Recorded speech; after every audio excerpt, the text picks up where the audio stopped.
નમસ્તે મિત્રો, સ્વાગત છે તમારું આપણી YouTube channel job and career guide by Manisha. આજે મિત્રો આપણે વાત કરીશું સરકારશ્રી દ્વારા પોલીસ કોન્સ્ટેબલની જગ્યા માટેની જાહેરાત બહાર પાડવામાં આવેલી છે. મિત્રો 2025-26ની ભરતીમાં ખૂબ સારી સંખ્યામાં સરકારશ્રી દ્વારા જાહેરાત બહાર પડાયેલી છે.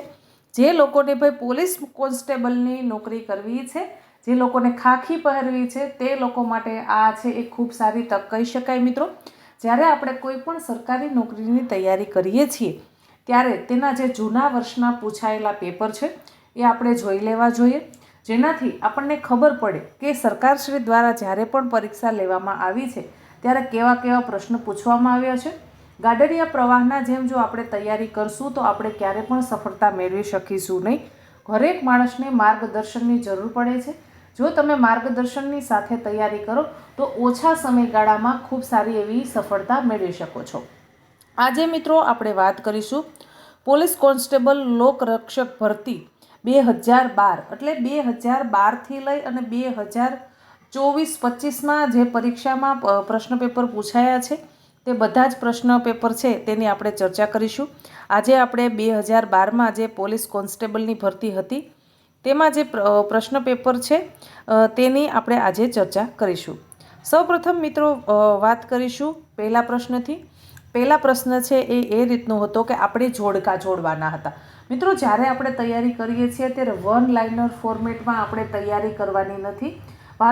ધારો કે એમ પૂછવામાં આવ્યો આપણે પ્રશ્ન કે મહાત્મા ગાંધીનો જન્મ ક્યારે થયો હતો, તો કે ભાઈ 2 ઓક્ટોબર.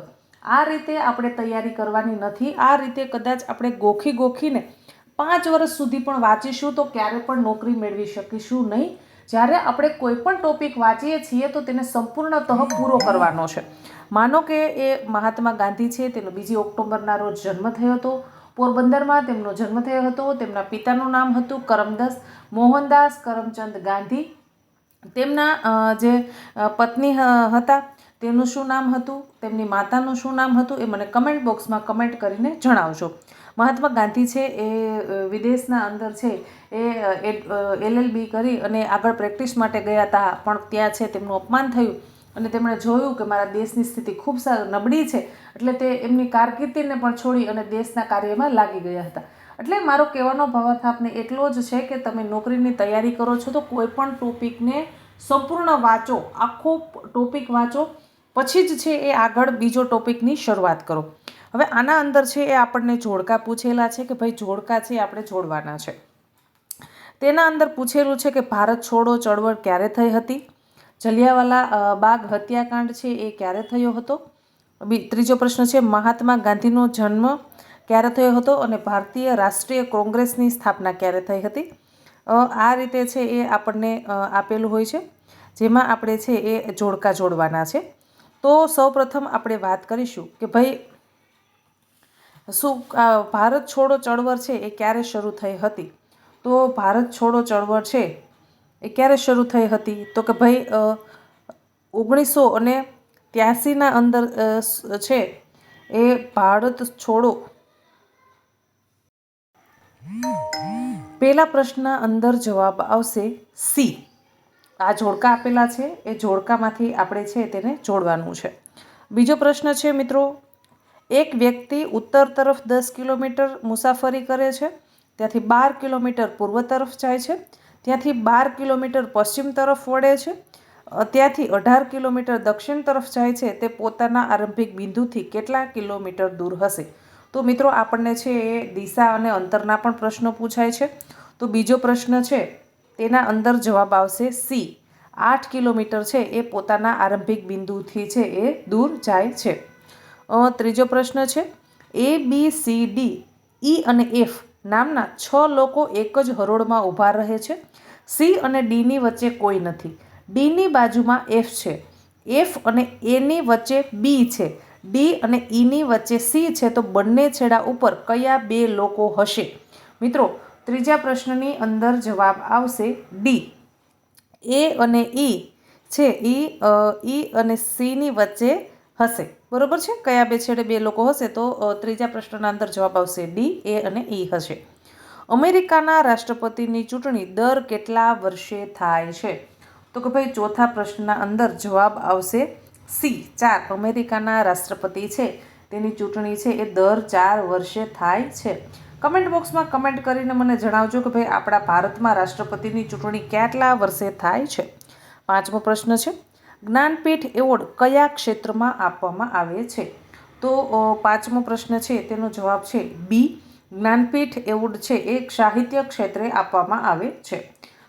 ત્યારબાદ 6થો પ્રશ્ન છે, કઈ નદી અસમમાંથી વહે છે?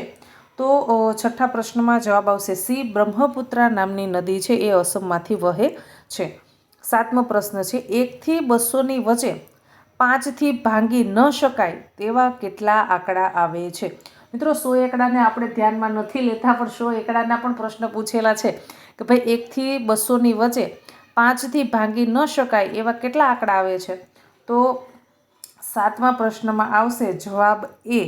160 આંકડા એવા છે કે જેને 1 થી 200ની વચ્ચે 5થી ભાંગી ન શકાય એવી 160 આંકડાની સંખ્યા છે. 8મો પ્રશ્ન છે, સત્યમેવ જયતે કાર્યક્રમ કોના દ્વારા પ્રસ્તુત કરવામાં આવે છે? તો કે ભાઈ સત્યમેવ જયતે કાર્યક્રમ છે એ આમિર ખાન છે તેમના દ્વારા પ્રસ્તુત કરવામાં આવે છે, કે આમિર ખાન છે એના એન્કર હતા. મિત્રો આ એ સમયના કરંટ અફેરના પ્રશ્ન છે, પણ આ પ્રશ્નો તમે જોશો તો તમને આઈડિયા આવશે કે પરીક્ષામાં કેવા પ્રશ્નો પૂછાતા હોય છે. એટલે કેટલા ક્રિકેટ વિશ્વકપની ફાઇનલ મેચ ક્યાં રમાઈ હતી? છેલ્લા ક્રિકેટ વિશ્વકપની ફાઇનલ મેચ છે એ ક્યાં રમાઈ હતી? તો કે ભાઈ 9મા પ્રશ્નનો જવાબ આવશે બી. છેલ્લા ક્રિકેટ વર્લ્ડ કપની ફાઇનલ મેચ છે એ મુંબઈ સ્ટેડિયમમાં રમાઈ હતી. 10મો પ્રશ્ન છે, ભારતમાં કયા રાજ્યમાં મહિલા મુખ્યમંત્રી છે? જોજો મિત્રો, ભારતમાં કયા રાજ્યમાં મહિલા મુખ્યમંત્રી છે? તો 10મા પ્રશ્નમાં આવશે જવાબ એ. તો કે ભાઈ તમિલનાડુ, દિલ્હી અને પશ્ચિમ બંગાળમાં છે એ મહિલા મુખ્યમંત્રી છે. મિત્રો આ તે સમયનો કરંટ અફેરનો પ્રશ્ન છે, પણ આપણે અત્યારના કરંટ અફેર છે તેને જોતા રહેવા પડશે. નર્મદા નદીનું ઉદ્ગમ સ્થાન ક્યાં છે? તો 11મા પ્રશ્નમાં જવાબ આવશે એ. નર્મદા નદીનું ઉદ્ગમ સ્થાન છે એ છત્તીસગઢ છે. બરોબર છે. 12મો પ્રશ્ન છે, યાત્રા સ્થળ કૈલાશ માનસરોવર ક્યાં આવેલું છે? તો યાત્રા સ્થળ કૈલાશ માનસરોવર છે એ ચીનમાં આવેલું છે. કયા સમયે ભારતનો સુવર્ણકાળ ગણવામાં આવે છે? તો ભાઈ કયો સમય હતો કે જે સમયને ભારતનો સુવર્ણકાળ ગણવામાં આવતો હતો અને ભારતને સોનાની ચિડિયા ગણવામાં આવતો હતો? તો કે ભાઈ ગુપ્તકાળ છે. 13મા પ્રશ્નમાં જવાબ આવશે ડી.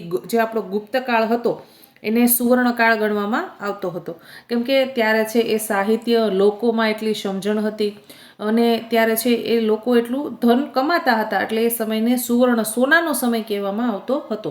14મો પ્રશ્ન છે, સિંધુ ખીણની સંસ્કૃતિના અવશેષો મળી આવ્યા છે તે સ્થળે મોહેંજો-દડો ક્યાં આવેલું છે? જે સ્થળેથી સિંધુ ખીણની સંસ્કૃતિના અવશેષો મળી આવેલા છે તે મોહેંજો-દડો છે એ ક્યાં આવેલું છે? તો કે ભાઈ મોહેંજો-દડો છે એ પાકિસ્તાનમાં આવેલું છે.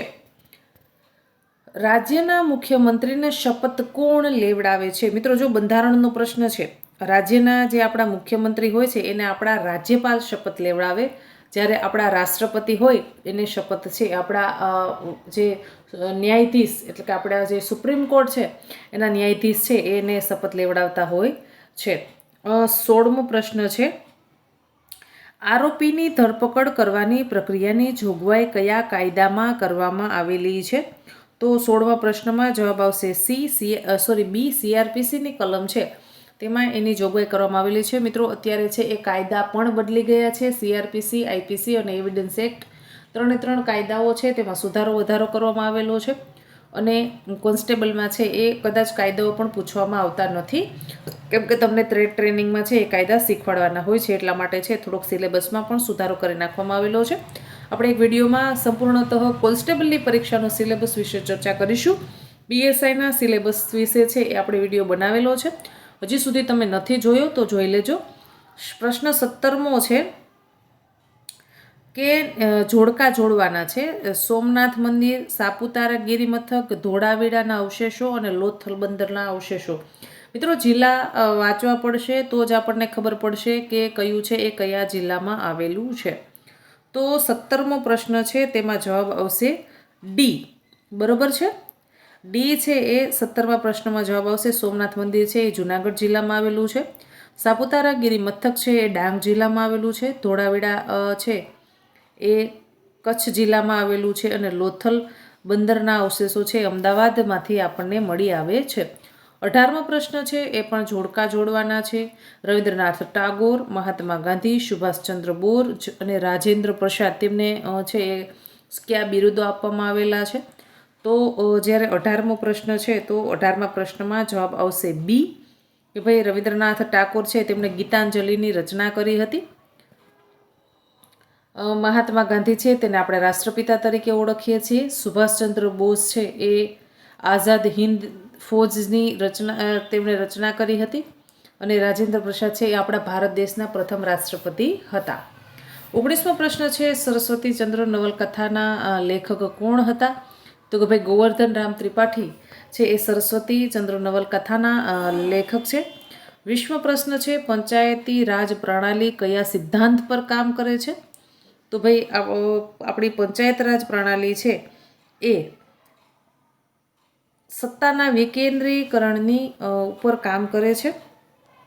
21મો પ્રશ્ન છે દેશમાં સૌથી લાંબામાં લાંબો દરિયા કિનારો કયા રાજ્યનો છે? તો કે ભાઈ દેશમાં સૌથી લાંબામાં લાંબો દરિયા કિનારો છે એ ગુજરાત રાજ્ય ધરાવે છે. 22મો પ્રશ્ન છે નીચેનામાંથી ઈશાન પૂર્વોત્તર ભારતીય રાજ્ય કયા છે? તો 22મો પ્રશ્ન છે તેમાં જવાબ આવશે ડી, મણિપુર, ત્રિપુરા, અરુણાચલ પ્રદેશ અને સિક્કિમ. આ રાજ્યો છે એ ઈશાન દિશામાં આવેલા છે એ ભારતના રાજ્યો છે. 23મો પ્રશ્ન છે નીચેનામાંથી ગુજરાત કયા જિલ્લાઓને દરિયા કિનારો લાગતો નથી? એટલે કે ગુજરાતના કયા જિલ્લાને દરિયા કિનારાની સરહદ અડતી નથી? તો 23મો પ્રશ્નમાં જવાબ આવશે સી, માત્ર સુરેન્દ્રનગર જિલ્લાને દરિયા કિનારો અડતો નથી, બાકી રાજકોટ, અમદાવાદ અને કચ્છ જિલ્લાને દરિયા કિનારો અડે છે.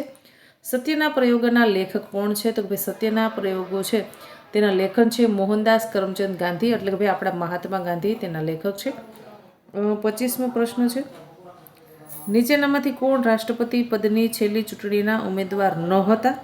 તો 25મા પ્રશ્નમાં જવાબ આવશે એ, અબ્દુલ કલામ આઝાદ અને હામિદ અંસારી. આ બે છે એ રાષ્ટ્રપતિ પદની છેલ્લી ચૂંટણીના ઉમેદવાર નહોતા. પાણી કયા ઘટક તત્વોનું બનેલું હોય છે? 26મા પ્રશ્નમાં જવાબ આવશે સી, ઓક્સિજન અને હાઇડ્રોજનનું પાણી બનેલું હોય છે. નીચેનામાંથી કોને ભારત રત્ન મળેલો નથી? તો 27મા પ્રશ્નમાં આપણા મહાત્મા ગાંધી છે તેમને ભારત રત્ન મળેલો નથી. ઇન્દિરા ગાંધી, રાજીવ ગાંધી અને મોરારજી દેસાઈ તેમને ભારત રત્ન એવોર્ડ છે એ મળેલો છે. 28મો પ્રશ્ન છે જોડકા જોડવાના છે મિત્રો. સાહિત્યકારોનો પ્રશ્ન પૂછાયેલો છે તો તેમાં જવાબ આવશે બી, બરોબર છે. ઉમાશંકર જોશી, મલ્લિકા સારાભાઈ, રવિશંકર મહારાજ અને બળવંતરાય મહેતા. તો ઉમાશંકર જોશી છે એ સાહિત્યકાર છે, મલ્લિકા સારાભાઈ છે એ નૃત્યકાર છે, રવિશંકર મહારાજ છે એ લોકસેવક છે અને બળવંતરાય મહેતા છે એ આપણા પૂર્વ મુખ્યમંત્રી હતા. 29મો પ્રશ્ન છે દાદા સાહેબ ફાળકે એવોર્ડ કયા ક્ષેત્રે આપવામાં આવે છે? તો દાદા સાહેબ ફાળકે એવોર્ડ છે એ ફિલ્મ ક્ષેત્રમાં આપવામાં આવે છે. 30મો પ્રશ્ન છે પ્રણવ મુખર્જી રાષ્ટ્રપતિની ચૂંટણી લડતા પહેલા કયા પદ પર હતા? તો મિત્રો એ સમયનો કરંટ અફેરનો પ્રશ્ન છે તેમાં જવાબ આવશે ડી, નાણાપ્રધાન હતા. પ્રણવ મુખર્જી જ્યારે પણ છે એ રાષ્ટ્રપતિ પદની ચૂંટણી લડ્યા ત્યારે. ગુજરાતની સરહદે કયા રાજ્યો આવેલા છે? તો 31મા પ્રશ્નમાં જવાબ આવશે ડી, ગુજરાતની સરહદે રાજસ્થાન, મધ્યપ્રદેશ અને મહારાષ્ટ્ર રાજ્ય આવેલા છે. નીચેનામાંથી કયા ગિરિમથકો હિલ સ્ટેશનો છે? તો 32મા પ્રશ્નમાં જવાબ આવશે મિત્રો સી. હિલ સ્ટેશનમાં વાત કરવામાં આવે તો સિમલા, મસૂરી અને કોડાઈ કેનાલ, દાર્જિલિંગ આ ચારે ચાર સ્થળો છે એ હિલ સ્ટેશનો છે જે આપણા ભારતમાં જ આવેલા છે. 33મો પ્રશ્ન છે મિત્રો નીચેનામાંથી કયો મુઘલ રાજા નથી? જો મિત્રો ખૂબ સમજણપૂર્વક પ્રશ્નો આપણે વાંચવાના હોય છે, આપણને એમ લાગે છે કે છેલ્લે છે લખેલું છે, પણ એક પ્રશ્નનો એક પણ માર્ક છે આપણું મેરિટમાં નામ આવતા રોકી શકે છે અથવા તો મેરિટમાં આપણને સ્થાન અપાવી શકે છે. 33મા પ્રશ્નમાં જવાબ આવશે ડી, કે ભાઈ બિરબલ છે એ કોઈ રાજા નહોતો, પણ એ અકબર છે તેનો ખાસ સલાહકાર હતો કે મંત્રી હતો, બરોબર છે. અશોક કયા વંશનો રાજા હતો? તો કે ભાઈ અશોક છે એ મૌર્ય વંશનો રાજા હતો. 35મો પ્રશ્ન છે સૂર્યગ્રહણ વિશે સાચું શું નથી? તો સૂર્યગ્રહણ વિશે સાચું શું નથી? તો કે ભાઈ છે તે પૂનમના દિવસે થાય છે. સૂર્યગ્રહણ છે પૂનમના દિવસે થાય છે. તો આ બાબત છે એ સાચી નથી. અને તે છે એ સૂર્ય અને ચંદ્ર વચ્ચે પૃથ્વી આવી જાય તો ત્યારે ગ્રહણ થાય છે. તો આ બાબત પણ છે એ સાચી નથી. તો તેમાં જવાબ આવશે સી. 36મો પ્રશ્ન છે આ વર્ષે કયા મહાપુરુષની 150મી જન્મ જયંતિ ઉજવવામાં આવી? તો 36મા પ્રશ્નમાં જવાબ આવશે ડી. આ વર્ષે છે એ સ્વામી વિવેકાનંદની 2012માં મિત્રો. 37મો પ્રશ્ન છે જોડકા જોડવાના છે. જે આ ખજુરાહોનું મંદિર છે, કોણાર્કનું સૂર્ય મંદિર, નાલંદા અને ઇલોરા આ કયા રાજ્યમાં આવેલી છે? તો તેમાં આપણે વાત કરીશું ખજુરાહો છે એ મહારાષ્ટ્ર મધ્યપ્રદેશમાં આવેલા છે. કોણાર્કનું મંદિર છે એ ઓરિસ્સામાં આવેલું છે. નાલંદા વિદ્યાપીઠ છે એ બિહારમાં આવેલી હતી. જ્યારે અજંતા ઇલોરાની ગુફા છે ઇલોરાની ગુફા છે એ મહારાષ્ટ્રમાં આવેલી છે. 38મો પ્રશ્ન છે ખૂનના ગુનાની સજા કઈ કલમ હેઠળ આપવામાં આવે છે? તો જ્યારે કોઈ માણસ છે એ ખૂન જેવો ગુનો કરે છે તો આઈપીસીની કલમ 302 અંતર્ગત તેમાં સજા આપવામાં આવે છે મિત્રો. ખાસ ધ્યાન રાખજો, આ 2012નું પેપર છે એટલે તમે પેપર જોશો તો તમને આઈડિયા આવશે કે કેવા પ્રશ્ન પૂછવામાં આવે છે. 39મો પ્રશ્ન છે જ્યારે કોઈ વસ્તુને પૃથ્વી પરથી ચંદ્ર ઉપર લઈ જવામાં આવે ત્યારે તેનું વજન ઘટે છે. કારણ કે ત્યાં છે એ પૃથ્વીનું ગુરુત્વાકર્ષણ બળ છે ચંદ્રના ગુરુત્વાકર્ષણ બળ કરતાં વધારે હોય છે. 40મો પ્રશ્ન છે પ્રેશર કુકરમાં રસોઈ જલ્દીથી બને છે. તેનું મુખ્ય કારણ શું છે? તો કે ભાઈ તેનું મુખ્ય કારણ છે દબાણ વધે એટલે ઉત્કલન બિંદુ વધે એટલે પ્રેશર કુકરમાં કોઈ વસ્તુ છે એ સરળતાથી જલ્દીથી બને છે. ટેલિફોનના શોધક કોણ હતા? તો 41મા પ્રશ્નમાં જવાબ આવશે બી. ગ્રેહામલ બેલ છે એમણે ટેલિફોનની શોધ કરી હતી. 42મો પ્રશ્ન છે ગુરુત્વાકર્ષણના નિયમની શોધ કોણે કરી હતી? તો આપણો જે ગુરુત્વાકર્ષણ બળનો નિયમ છે તેની શોધ ન્યૂટન દ્વારા કરવામાં આવી હતી. 43મો પ્રશ્ન છે ઉદરપટલ શરીરની કઈ ક્રિયામાં મદદ કરે છે? તો ઉદરપટલ છે એ શરીરની શ્વસન ક્રિયામાં છે એ મદદ કરે છે. 44મો પ્રશ્ન છે એ સૂર્ય એ શું છે? તો સૂર્ય છે એ મિત્રો એક તારો છે, બરોબર છે. 45મો પ્રશ્ન છે રતાંધળાપણું અટકાવવા માટે દર્દીને કયું વિટામિન આપવું જોઈએ? તો ભાઈ રતાંધળાપણું અટકાવવા માટે દર્દીને વિટામિન એ આપવું જોઈએ. નીચેનામાંથી કયા પાણીમાં સૌથી ઓછા ક્ષાર હોય છે? તો કે ભાઈ છે એ જે વરસાદનું પાણી હોય એમાં ક્ષાર છે એનું પ્રમાણ સૌથી ઓછું હોય છે. 47મો પ્રશ્ન છે નીચેનામાંથી કોણ ભૂતકાળમાં ભારતના રાષ્ટ્રપતિ હતા? તો જે 47મો પ્રશ્ન છે તેમાં જવાબ આવશે બી. તો કે ભાઈ જ્ઞાની જેલ સિંહ, નીલમ સંજીવ રેડ્ડી અને અબ્દુલ કલામ છે એ ભારતના રાષ્ટ્રપતિ હતા.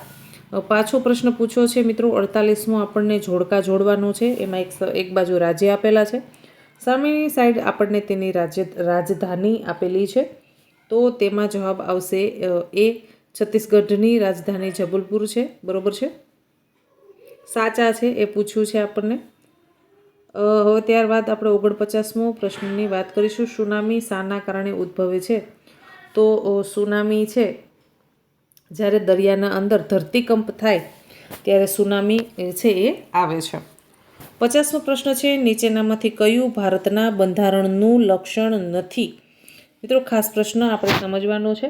ભારતના બંધારણનું લક્ષણ નથી તેવો પ્રશ્ન આપણને પૂછ્યો છે. તો ભારતના બંધારણનું લક્ષણ છે એ પ્રમુખશાહી નથી. 50માં આવશે ઓપ્શન એ. રાજ્યનીતિના માર્ગદર્શક સિદ્ધાંતો, મૂળભૂત હકો અને મૂળભૂત ફરજો આ બધું જ ભારતના બંધારણનું છે, પણ પ્રમુખશાહી છે એ આપણા બંધારણનું લક્ષણ નથી. 51મો પ્રશ્ન છે મહાત્મા ગાંધી સાથે કયું સ્થળ જોડાયેલું નથી? સરખું સમજો મિત્રો, આપણને એવો પ્રશ્ન પૂછ્યો છે કે મહાત્મા ગાંધી સાથે કયું સ્થળ જોડાયેલું નથી? તો તેમાં જવાબ આવશે સી જવાબ આવશે મિત્રો. એક જ મિનિટ. તેમાં જવાબ આવશે સી, બરોબર છે.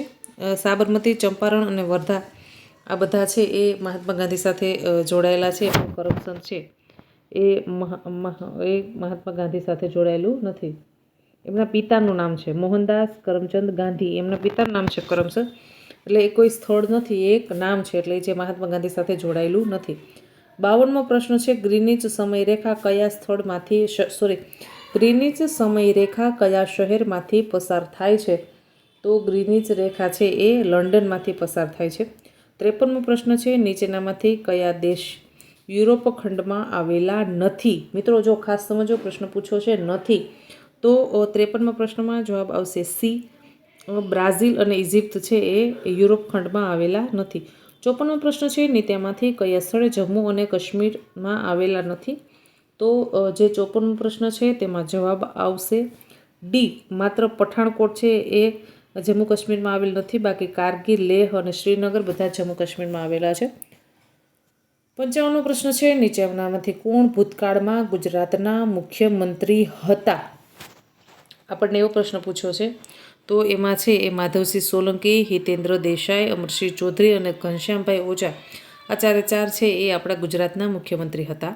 56મો પ્રશ્ન છે એક વાહન પ્રથમ 4 કલાક 60 કિલોમીટર પ્રતિ કલાકની ઝડપે અને ત્યાર પછી 6 કલાક પ્રતિ 50 કિમીની ઝડપે દોડે છે તો વાહનને કુલ કેટલું અંતર કાપ્યું હશે? તો 56મા પ્રશ્નમાં જવાબ આવશે બી. 540 કિલોમીટર અંતર એણે કાપ્યું હશે. એક માણસ 16 દિવસમાં એક ખાડો ખોદે છે, બીજો માણસ 8 દિવસમાં એક ખાડો ખોદે છે, તો બંને ભેગા મળી અને જો ખાડો ખોદે તો એ કેટલા દિવસમાં કામ પૂરું કરે? તો જે 57મો પ્રશ્ન છે એમાં જવાબ આવશે ડી. 16 દિવસમાં છે એ કામ પૂરું કરે. 58મો પ્રશ્ન છે ભારતનો પ્રમાણ સમય 5.5 કલાક આગળ છે, બરોબર છે? તો પાકિસ્તાનનો પ્રમાણ સમય ભારત કરતાં અડધો કલાક પાછળ છે. લંડનમાં સાંજના 5:30 વાગ્યા હશે, તો પાકિસ્તાનમાં છે એ કેટલા વાગ્યા હશે? તો ભાઈ રાત્રિના છે એ 10:30 પાકિસ્તાનમાં વાગ્યા હશે, બરોબર છે? આગળ વાત કરીશું આપણે. પિતાની ઉંમર 40 વર્ષ છે. મોટા પુત્રની ઉંમર પિતા કરતાં 18 વર્ષ ઓછી છે. તેનાથી નાના પુત્રની ઉંમર પિતાની ઉંમર કરતાં 21 વર્ષ ઓછી છે. સૌથી નાના પુત્રની ઉંમર વચ્ચે પુત્ર કરતાં 3 વર્ષ ઓછી છે, તો સૌથી નાનો પુત્ર મોટા પુત્ર કરતાં કેટલા વર્ષ નાનો હશે? તો મિત્રો 59મા પ્રશ્નમાં જવાબ આવશે ડી, તો કે ભાઈ 6 વર્ષ એ નાનો હશે. રામાયણની રચના કોને કરી હતી? જો મિત્રો અમુક વખત આપણને પ્રશ્ન સાવ સહેલા લાગતા હોય, નજીવા લાગતા હોય કે ભાઈ આવું તો થોડું કંઈ પૂછાતું હશે, પણ બધું પૂછાય. સરકારી નોકરીની તૈયારી કરતા હોય તો આપણે ઝીણવટપૂર્વક બધી જ બાબતોનું ધ્યાન રાખવું જોઈએ, તો જ નોકરી મળે. બાકી આપણે એમ વિચારીએ કે આમાં તો કાંઈ નથી ને આવું તો ન કરાય, તો સરકારી નોકરી મળે નહીં. જો આપણને પ્રશ્ન પૂછેલો છે કે રામાયણની રચના કોણે કરી હતી? તો ભાઈ રામાયણ છે તેની જે રચના છે એ વાલ્મીકી ઋષિ દ્વારા કરવામાં આવી હતી, બરોબર છે? ઋષિ વાલ્મીકી છે એમણે રામાયણની રચના કરી હતી. ત્યારબાદ મિત્રો આપણે આગળ વાત કરીશું. 61મો પ્રશ્ન છે ગુજરાતમાં જે અશોક શિલાલેખ છે એ ક્યાં આવેલો છે? તો કે ભાઈ ગુજરાતમાં જે અશોક શિલાલેખ છે એ જુનાગઢ જિલ્લામાં આવેલો છે. 62મો પ્રશ્ન છે પાણીમાં મીઠું ઉમેરવાથી તેનું ઉત્કલન બિંદુ છે એમાં શું ફેરફાર થાય છે? તો જ્યારે આપણે પાણીમાં મીઠું ઉમેરીએ તો તેનું ઉદ્ગલન બિંદુ છે એ વધે છે, એટલે કે ઉપર જાય છે, બરોબર છે? એમાં જવાબ આવશે ડી. 63મો પ્રશ્ન છે ઇલેક્ટ્રિક ગોળામાં પ્રકાશ આપવા માટે કઈ ધાતુનો ઉપયોગ થાય છે? જો મિત્રો ઇલેક્ટ્રિક ગોળો છે તેમાં પ્રકાશ આપવા માટે છે એ આપણે કઈ ધાતુનો ઉપયોગ કરીએ છીએ? તો તેના અંદર આપણે ટંગસ્ટન નામની જે ધાતુ છે તેનો આપણે ઉપયોગ કરીએ છીએ. 64મો પ્રશ્ન છે મોટર કાર ચલાવવાનું લાયસન્સ મેળવવા માટે ઓછામાં ઓછી ઉંમર કેટલી હોવી જોઈએ? જો આપણે ડ્રાઇવિંગ લાયસન્સ મેળવવું હોય તો આપણી ઉંમર છે એ ઓછામાં ઓછી 18 વર્ષ તો હોવી જ જોઈએ. 18 વર્ષથી જો ઓછી ઉંમર હોય તો આપણને ડ્રાઇવિંગ લાયસન્સ મળે નહીં, બરોબર છે? ભારતીય પ્રજાસત્તાકનું બંધારણ, જ્યારે આપણું બંધારણ છે એ ક્યારે અમલમાં આવ્યું હતું? તો 65મા પ્રશ્નમાં છે જવાબ સી. 26મી જાન્યુઆરી 1950માં આપણું ભારતનું બંધારણ છે એ અમલમાં આવ્યું હતું. 66મો પ્રશ્ન છે મિત્રો ભારતમાં રાષ્ટ્રપતિની ચૂંટણી કેવી રીતે કરવામાં આવે છે? તો આપણા જે ભારત દેશમાં છે એ રાષ્ટ્રપતિની ચૂંટણી છે એ મિત્રો સંસદ સભ્યો અને તેમની દ્વારા છે એ રાષ્ટ્રપતિની ચૂંટણી છે એ કરવામાં આવે છે. સંસદ સભ્યો અને ધારાસભ્યો છે એ બે મતદાન આપે પછી જ આપણા રાષ્ટ્રપતિ છે તેમની ચૂંટણી કરવામાં આવે છે. હવે આપણે 67મો પ્રશ્ન છે, રાજ્યનું ઉપલું ગૃહ કયા નામથી ઓળખાય છે? જો મિત્રો રાજ્યનું ઉપલું ગૃહ આપણને પૂછેલું છે કે ભાઈ રાજ્યનું ઉપલું જે ગૃહ છે તેને આપણે છે એ કયા નામે ઓળખીએ છીએ? તો જે આપણા રાજ્યનું ઉપલું ગૃહ છે જેને આપણે વિધાન પરિષદના નામથી ઓળખીએ છીએ. શેના નામથી ઓળખીએ છીએ? વિધાન પરિષદના નામથી ઓળખીએ છીએ. વંદે માતરમની રચના, કન્ફ્યુઝિંગ પોઈન્ટ છે મિત્રો, ખાસ યાદ રાખી લેજો. વંદે માતરમની રચના કોના દ્વારા કરવામાં આવી હતી? તો કે ભાઈ વંદે માતરમ છે તેની રચના બંકિમચંદ્ર ચટ્ટોપાધ્યાય દ્વારા કરવામાં આવેલી હતી. જ્યારે જનગણ મન અને આપણું છે એ પૂછે આપણને, જનગણ મન છે તેની રચના છે વંદે માતરમ અને છે તેની બંકિમચંદ્ર ચટ્ટોપાધ્યાય, જ્યારે જનગણ મન છે તેની રચના આપણા રવિન્દ્રનાથ ટાગોર દ્વારા કરવામાં આવી હતી. આગળના પ્રશ્નની ચર્ચા કરીશું. 69મો પ્રશ્ન છે, યુએસની રાજધાની શું છે? તો કે ભાઈ યુએસ છે તેની રાજધાની વોશિંગ્ટન ડીસી છે. ગંગા નદી કયા સમુદ્રને મળે છે? 70મો પ્રશ્ન છે, તો ગંગા નદી છે એ હિન્દ મહાસાગરને મળે છે. 71મો પ્રશ્ન છે, હૃદય તંત્રનો ભાગ છે. હૃદય છે એ કયા તંત્રનો ભાગ છે? 71મો પ્રશ્ન છે, હૃદય છે એ રુધિરાભિસરણ તંત્રનો ભાગ છે, એટલે 71માં જવાબ આવશે ડી. 72મો પ્રશ્ન છે, ડાયાલિસિસ છે એ શાની બીમારીના દર્દી ઉપર કરવામાં આવે છે? કે ભાઈ કઈ બીમારી થાય તો તેનું ડાયાલિસિસ કરવામાં આવે છે? તો જ્યારે મૂત્રપિંડની બીમારી થાય ત્યારે છે ડાયાલિસિસ કરવામાં આવે છે. 73મો પ્રશ્ન છે, બોક્સાઇટમાંથી કઈ ધાતુ મળે છે? તો મિત્રો બોક્સાઇટમાંથી આપણને છે એ એલ્યુમિનિયમ નામની ધાતુ મળે છે. 73મા પ્રશ્નમાં જવાબ આવશે સી. 74મો પ્રશ્ન છે, લિગ્નાઇટનો ઉપયોગ શેના માટે થાય છે? તો મિત્રો જે લિગ્નાઇટ છે તેનો ઉપયોગ છે વીજળી ઉત્પન્ન કરવા માટે થાય છે. 75મો પ્રશ્ન છે, કરોયા મરોનું સૂત્ર કોણે આપ્યું હતું મિત્રો? કરોયા મરોનું સૂત્ર છે એ કઈ ચળવળ સાથે જોડાયેલું છે? તો કરોયા મરુનું સૂત્ર છે એ ભારત છોડો ચળવળ છે તેના સાથે જોડાયેલું છે. 76મા પ્રશ્નમાં મિત્રો આપણને શ્રેણી આપેલી છે, તો કે 6, 12, 20, 30 અને 42 ખાલી જગ્યા છે તેમાં શું જવાબ આવશે મિત્રો? તો તેમાં જવાબ આવશે 56. બરોબર છે. 77મો પ્રશ્ન છે,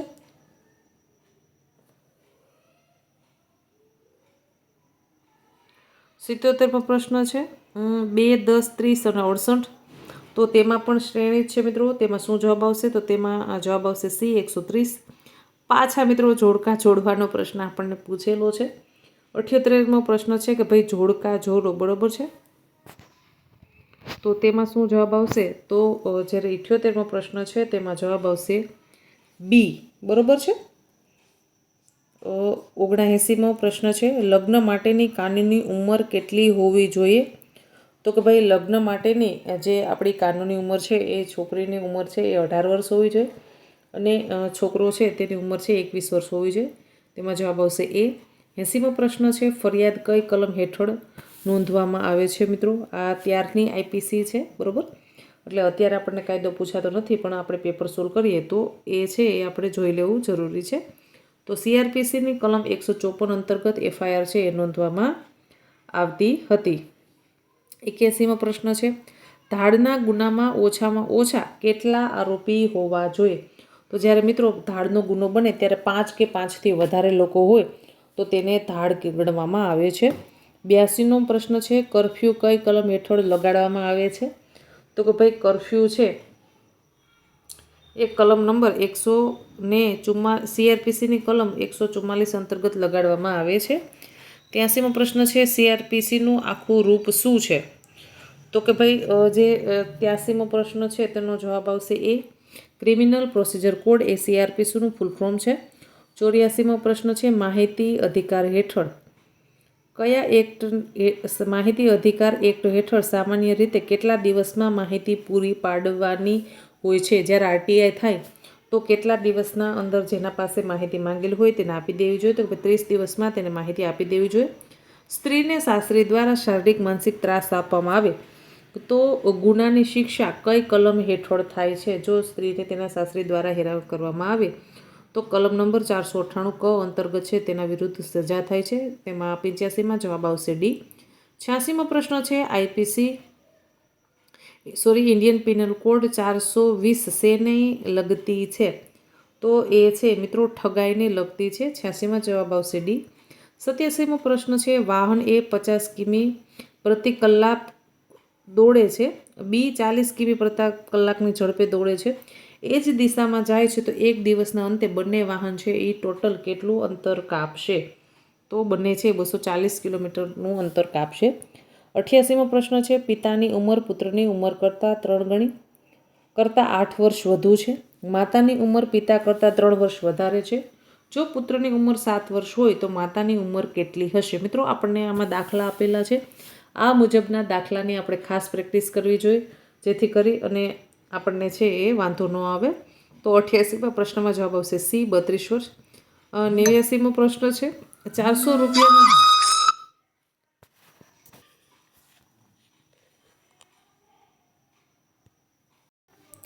89મા પ્રશ્નથી મિત્રો આપણે ચર્ચા કરીશું. તો કે ભાઈ 89મો પ્રશ્ન છે 79મો પ્રશ્ન છે એક મિનિટ સોરી મિત્રો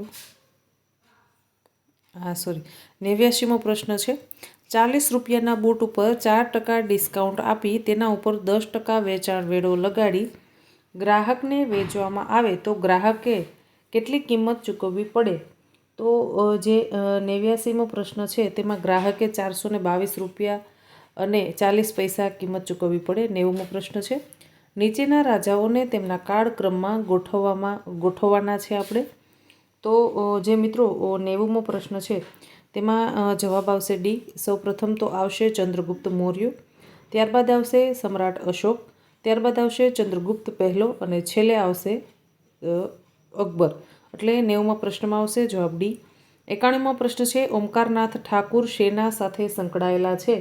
તો કે ભાઈ ઓમકારનાથ ઠાકુર છે એ સંગીત સાથે સંકળાયેલા છે. 91માં જવાબ આવશે ડી. 92મો પ્રશ્ન છે અલીગઢ મુસ્લિમ યુનિવર્સિટી કયા રાજ્યમાં આવેલી છે? તો મિત્રો અલીગઢ જે મુસ્લિમ યુનિવર્સિટી છે એ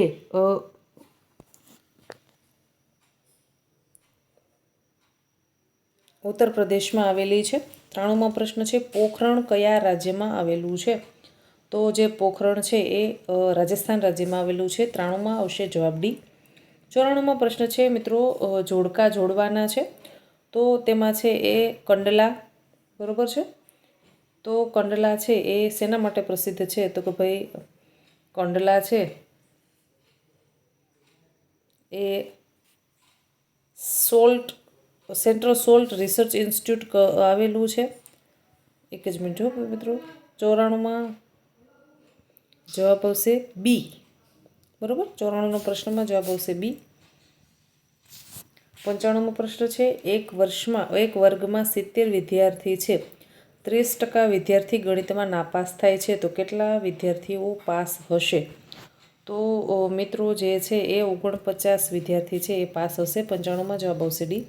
96મો પ્રશ્ન છે 2012ની ઓલિમ્પિક રમતમાં ભારત માટે સૌપ્રથમ મેડલ જીતનાર રમતવીર કોણ હતો? મિત્રો આ એ સમયનો કરંટ અફેરનો પ્રશ્ન છે. તો જે 96મો પ્રશ્ન છે તેમાં જવાબ આવશે એ ગગન નારંગે 2012માં સૌપ્રથમ ઓલિમ્પિકમાં મેડલ જીત્યો હતો. 97મો પ્રશ્ન છે ચાલુ વર્ષે ઓલિમ્પિક રમતોત્સવ ક્યાં યોજાયો હતો? તો મિત્રો ચાલુ વર્ષે છે એ ઓલિમ્પિક લંડનમાં યોજાયો હતો. જવાબ આવશે બી 97માં. 98મો પ્રશ્ન છે છેલ્લો કોમનવેલ્થ રમતોત્સવ ક્યાં યોજાઈ ગયો? તો મિત્રો છેલ્લો છે કોમનવેલ્થ છે એ નવી દિલ્હીમાં યોજાઈ ગયો હતો. 99મો પ્રશ્ન છે નીચે આપેલા જોડકાના આપણે જોડવાનું છે. તો 99મા પ્રશ્નમાં જવાબ આવશે બી મિત્રો, બી જવાબ સાચો છે. 100મો પ્રશ્ન છે નીચેના જોડકા જોડો. મિત્રો જોડકા તેમાં જોડવાના છે આપણે. તો જે 100મો પ્રશ્ન છે તેમાં જવાબ આવશે ડી, એટલે કે બધા જ સાચા છે. શારદા મુખર્જી છે ગુજરાતના ભૂતપૂર્વ રાજ્યપાલ હતા. વી ગિરી છે ભારતના ભૂતપૂર્વ રાષ્ટ્રપતિ હતા. અબ્દુલ કલામ છે અવકાશ વૈજ્ઞાનિક છે. અને રવિશંકર રાવળ એ ચિત્રકાર છે. મિત્રો બધા જ સવાલો છે એના જવાબ સામસામે આપેલા છે, સાચા છે. જોડકા જોડવાના એ સમયે ખૂબ પૂછ્યા હતા મિત્રો. આ 2012માં પોલીસ કોન્સ્ટેબલની જે ભરતી આવી તેનું પેપર છે મિત્રો. સિરીઝ ડી છે. તમારા માટે આવા નવા આપણે પેપર લાવતા રહીશું. જ્યારે સરકારી નોકરીને આપણે તૈયારી કરતા હોય ત્યારે જૂના જે ગયા વર્ષના પેપરો છે એ આપણે જોવા જોઈએ. આશા રાખું છું કે તમારી તૈયારીમાં આ વિડીયો તમને માહિતી સભર અને મદદગાર સાબિત થશે. તમારા વધારે મિત્રો સુધી મોકલો. મિત્રો 12.5 ભરતી ખૂબ સારી કહેવાય. 12,500ની ખૂબ 15-16માં મિત્રો 17,000ની આસપાસ ભરતી આવી હતી. તે પછી આટલી મોટી ભરતી અત્યારે આવી છે 12,500 જગ્યા માટેની. એટલે 12,500 લોકોને નોકરી મળે એટલે એનો પરિવાર કેટલો સંપન્ન રીતે રહી શકે. એટલે ખૂબ સરસ મહેનત કરો. All the best, good luck. અને વિડીયોને વધારે મિત્રો સુધી શેર કરશો. વિડીયો કેવો લાગ્યો છે કમેન્ટ બોક્સમાં કમેન્ટ કરીને મને જણાવજો. ધન્યવાદ.